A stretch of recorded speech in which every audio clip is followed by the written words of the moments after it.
Well, my key buzzer just went off. My ACC position is on. So if I press down, it raises my finger back up. But look at this. I'm applying about constant pressure. And it pushes my finger back up, but then the pressure goes down.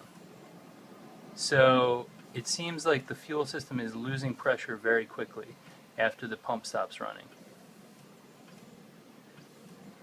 This is just me pressing lightly.